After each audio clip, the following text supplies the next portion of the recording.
The fluorescent lights of Mercy General Hospital buzz overhead like angry wasps as Maya Williams checked her watch for the third time in 10 minutes. 2:47 a.m. The night shift was always the longest, but tonight felt different. Tonight, something in the air whispered that her life was about to change forever. Maya had been walking these sterile corridors for 7 years, her soft-soled shoes making barely a whisper against the polished linoleum. At 32, she had the kind of presence that made patients feel safe, warm brown eyes that held genuine concern, hands that moved with gentle confidence, and a smile that could brighten even the darkest hospital room. But beneath that composed exterior, Maya carried burdens that would have crushed a weaker spirit.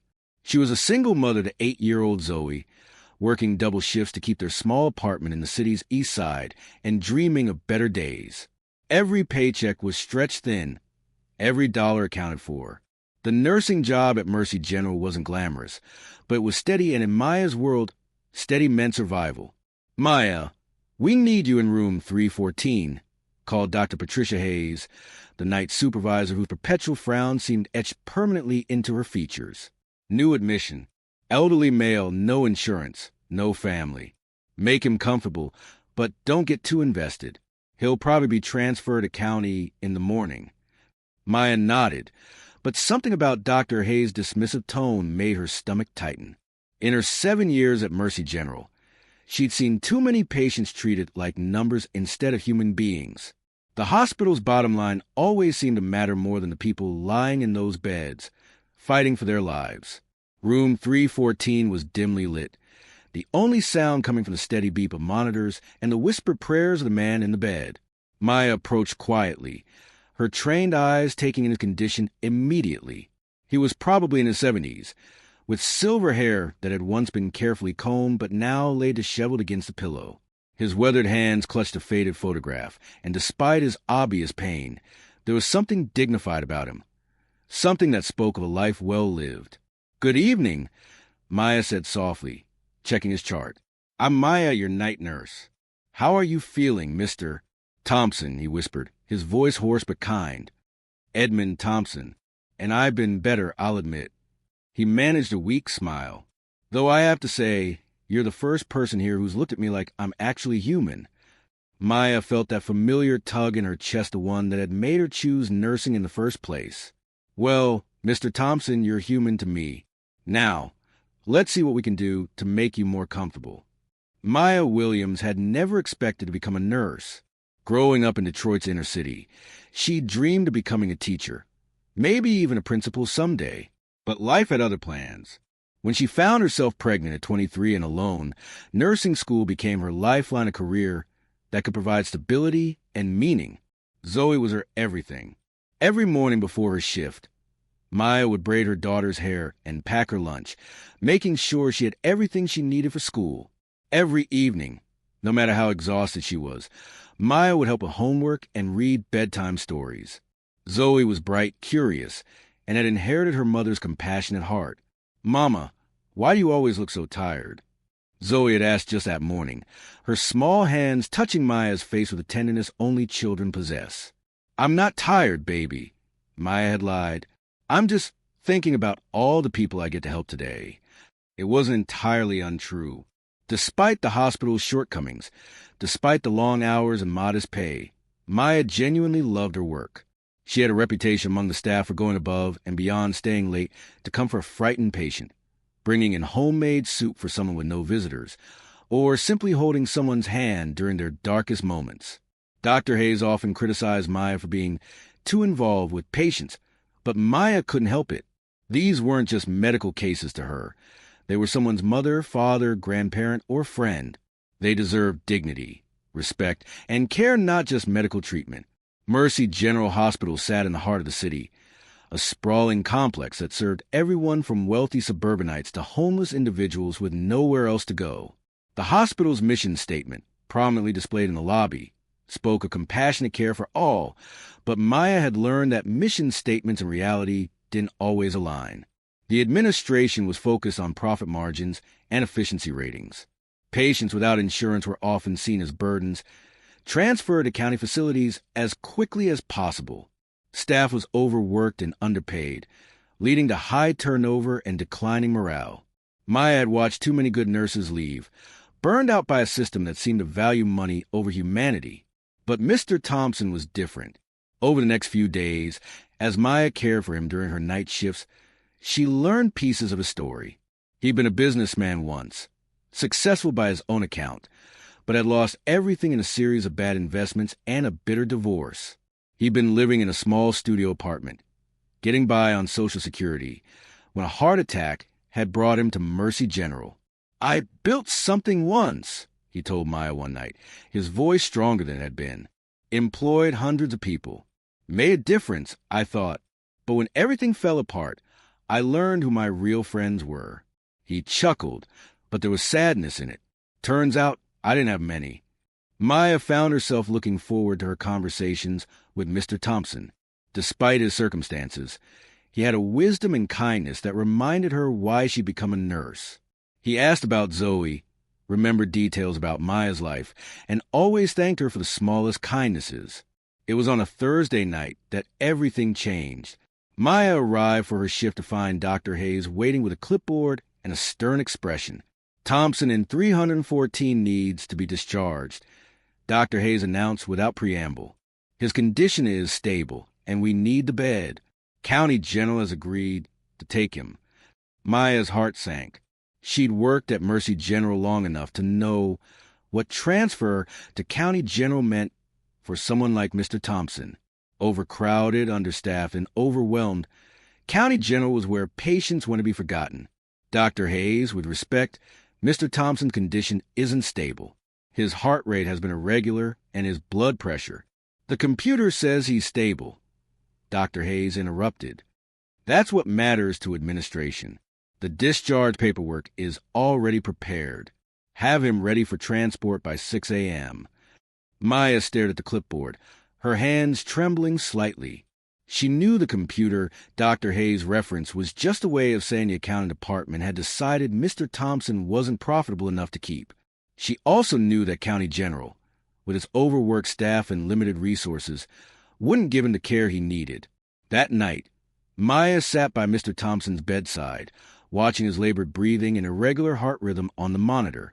Every nurse instinct she had was screaming that he wasn't ready for discharge, let alone transfer to a facility that couldn't provide the specialized care he needed.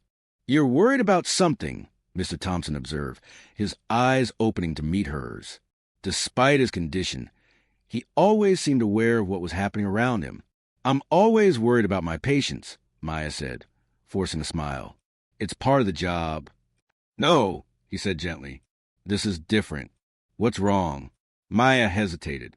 Hospital policy was clear about not discussing administrative decisions with patients. But looking into Mr. Thompson's kind eyes, she couldn't bring herself to lie. "They want to transfer you to County General in the morning," she said quietly. "I don't think it's the right decision, but I don't have the authority to change it." Mr. Thompson was quiet for a long moment. When he spoke, his voice was steady despite the circumstances.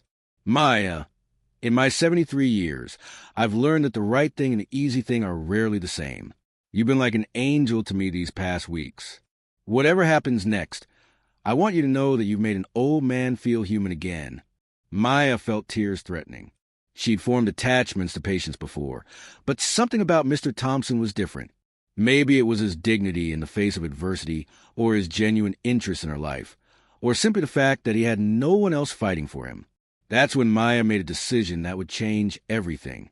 Maya spent the rest of her shift researching everything she could about Mr. Thompson's condition.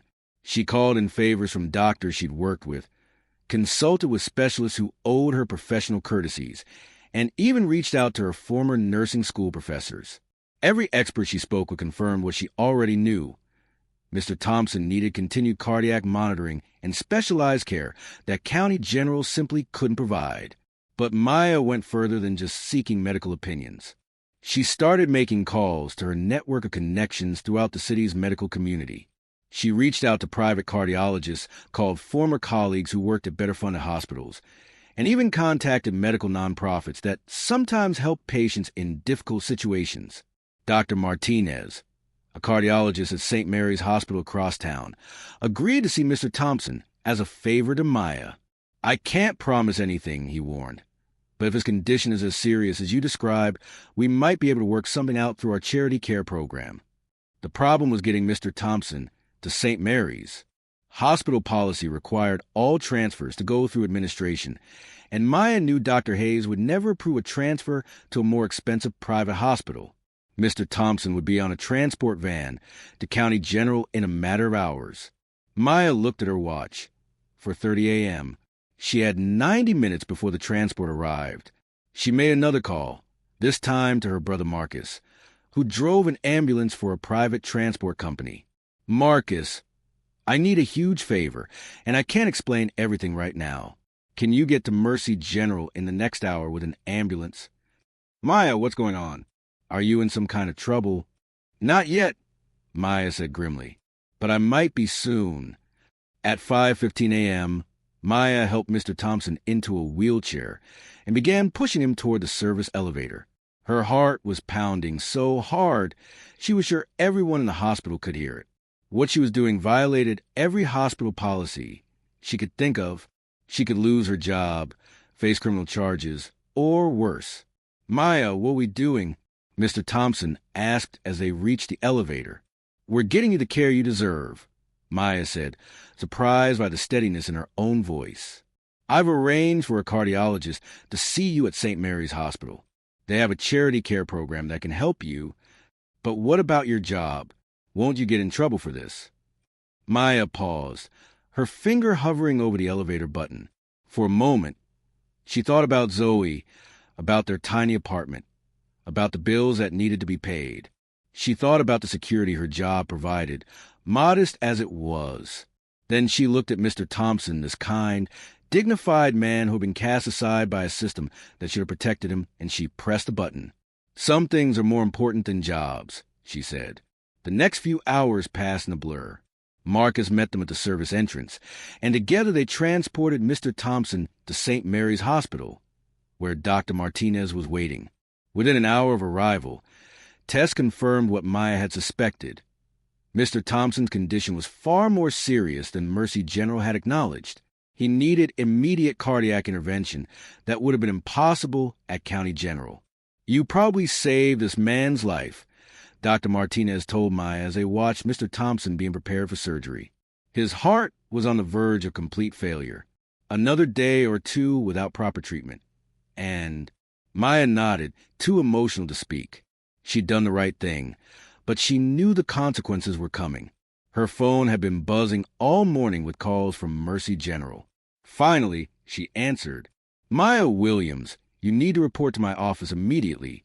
Dr. Hayes' voice was ice cold. Security is looking for you, and there's been a patient reported missing from your floor. Mr. Thompson is safe, Maya said quietly. He's receiving the care he needs at St. Mary's. The silence on the other end was deafening. When Dr. Hayes finally spoke, her voice was barely controlled fury. You have violated hospital policy, patient confidentiality, and possibly committed kidnapping. Security has been notified, and your employment is terminated effective immediately. You are not to set foot on hospital property again. Maya closed her eyes, feeling the weight of what she'd done settling on her shoulders. She just lost a job that supported her and Zoe. She'd probably face legal action. But when she looked through the window at Mr. Thompson, now surrounded by doctors who were fighting to save his life, she knew she'd made the right choice. The next few weeks were the hardest of Maya's life. Word of her firing spread quickly through the medical community. Some people praised her courage, but others questioned her judgment. Hospital administrators were reluctant to hire someone who'd violated policy so dramatically, no matter how noble her intentions. Maya applied for dozens of positions, but the rejections kept coming. Her savings dwindled rapidly. She had to take a job at a local diner, working double shifts for a fraction of what she'd made as a nurse. Zoe, perceptive as always, knew something was wrong. Mama, are we going to be okay? Zoe asked one evening as Maya helped her with homework at their kitchen table. Maya pulled her daughter close, breathing in the familiar scent of her shampoo. We're going to be fine, baby. Sometimes we have to go through difficult times to get to better ones. Is it because you helped that man in the hospital? I heard you talking to Aunt Linda about it.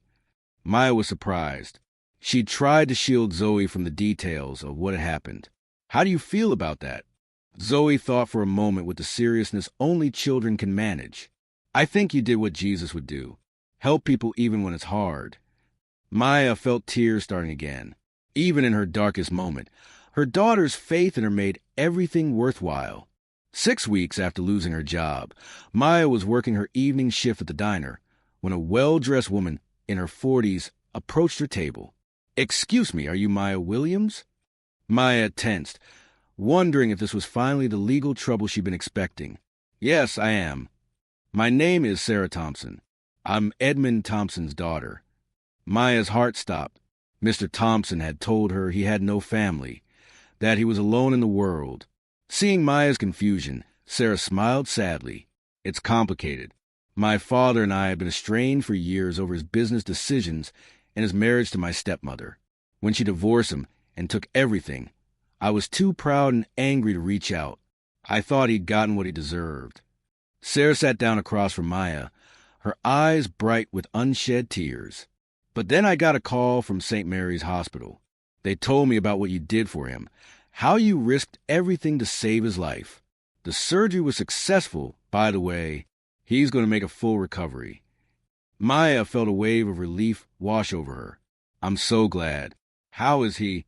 "He's different. The experience changed him. He keeps talking about this nurse who showed him kindness when no one else would, who saw him as human when everyone else saw him as a burden." Sarah paused, studying Maya's face. "What you don't know is who my father really is." Maya frowned. "I don't understand." Sarah reached into her purse and pulled out a business card. "My father is Edmund Thompson Sr., founder and CEO of Thompson Healthcare Systems. We own 17 hospitals across 3 states, including the one where you used to work." The world seemed to tilt around Maya. Mr. Thompson, the man she'd known as a lonely, forgotten patient, owned one of the largest hospital chains in the region? But he was alone, no insurance, no money. After the divorce, my father wanted to understand what it was like for patients who had nothing. He checked himself into Mercy General under an assumed identity, with no insurance, to experience health care from the bottom up.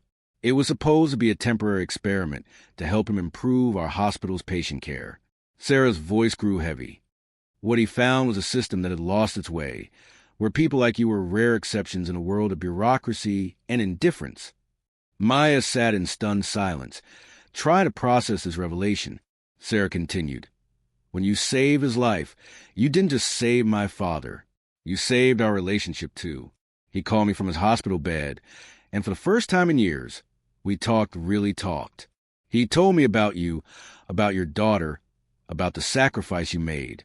He wants to meet with you." 2 days later, Maya found herself in the executive offices of Thompson Healthcare Systems, a gleaming tower of glass and steel that overlooked the city. Mr. Thompson looked different in a business suit, but his eyes were the same kind ones she remembered from room 314. "Maya," he said, standing to greet her with a warm smile. "I can't tell you how good it is to see you again." "Mr. Thompson, I don't know what to say. I had no idea who you were." "That's exactly why what you did matters so much," he said, gesturing for her to sit. "You didn't help me because I was rich or powerful. You helped me because it was the right thing to do, even though it cost you everything." They talked for over an hour. Mr. Thompson shared his experience at Mercy General, his shock at how patients without insurance were treated, and his determination to change the system from within. "Maya, I want to offer you a position as Director of Patient Care for all of our hospitals. Your job will be to ensure that every patient, regardless of their ability to pay, receives the dignity and care they deserve. You'd have the authority to implement changes, train staff, and create the kind of healthcare environment you believe in." Maya stared at him, hardly believing what she was hearing. "Mr. Thompson, I'm honored, but I'm just a nurse. I don't have business experience or administrative training." "You have something more valuable than any MBA or business degree," he interrupted. "You have compassion, integrity, and the courage to do what's right even when it costs you everything. Those are the qualities we need to heal healthcare." The salary he offered was more than double what she'd made at Mercy General. There would be opportunity for continuing education, a company car, and full benefits for her and Zoe. But more than the money, it was a chance to make a real difference that made Maya's heart race with possibility. "There's one condition," Mr. Thompson added with a slight smile. "I want you to personally oversee the changes at Mercy General. I think it's time that hospital remembered what patient care actually means." 6 months later, Maya stood in the lobby of Mercy General Hospital, watching as workers installed a new plaque next to the hospital's mission statement. The plaque read, "In healthcare, we must never forget that behind every medical case is a human being deserving of dignity, respect, and compassion." Under Maya's leadership, Mercy General had been transformed. New policies ensured that no patient would be transferred based solely on their insurance status. Staff received training on compassionate care. A patient advocacy program had been established to ensure everyone had someone fighting for their rights. Dr. Hayes had initially resisted the changes, but even she had to admit that patient satisfaction scores had never been higher. Staff morale had improved dramatically, and the hospital was actually seeing better financial performance as word spread about their exceptional care. Maya's favorite part of her new role was the time she spent on the floors, talking with nurses and patients, ensuring that the human element never got lost in the medical machinery. She'd established a program where senior executives, including herself, regularly worked shifts as direct patient caregivers to stay connected to the hospital's core mission. Zoe was thriving, too, with their improved financial situation. She was able to attend a better school and participate in activities Maya had never been able to afford before. But more importantly, she'd learned a lesson about standing up for what's right that would shape her character for life. "Mama," Zoe said one evening as they drove home from her piano lesson, "remember when you were sad about losing your job?" "I remember. I'm glad you helped that man. Even though it was scary and hard, you did the right thing. And look what happened. Now you can help even more people." Maya smiled, thinking about the chain of events that had brought her here. Sometimes the biggest risks led to the most extraordinary rewards, but you had to have the courage to take that first step. Mr. Thompson, she still had trouble thinking of him as Edmund or Mr. Thompson Sr., had become not just her boss, but a trusted friend and mentor. He often said that Maya had saved more than his life that night. She'd saved his soul and helped him remember why he'd gone into healthcare in the first place. The ripple effects of Maya's decision continued to spread. Thompson Healthcare Systems had become a model for patient-centered care, with other hospital chains seeking to replicate their success. Maya had been invited to speak at medical conferences across the country, sharing her story and inspiring others to put compassion back at the heart of healthcare. But perhaps the most meaningful change was the one Maya saw every day in the eyes of patients and their families. People who came to their hospitals knew they would be treated with dignity, regardless of their circumstances. Nurses and doctors felt empowered to advocate for their patients without fear of administrative retaliation. As Maya tucked Zoe into bed that night, her daughter asked a question that had been on her mind. "Mama, what would have happened, Mr. Thompson, if you hadn't helped him?" Maya considered her answer carefully. "I don't know for sure, sweetheart, but I know that we can't control what happens to us. We can only control how we respond. When we see someone who needs help, we have a choice. We can walk away or we can do something about it. Even if it's scary, especially when it's scary.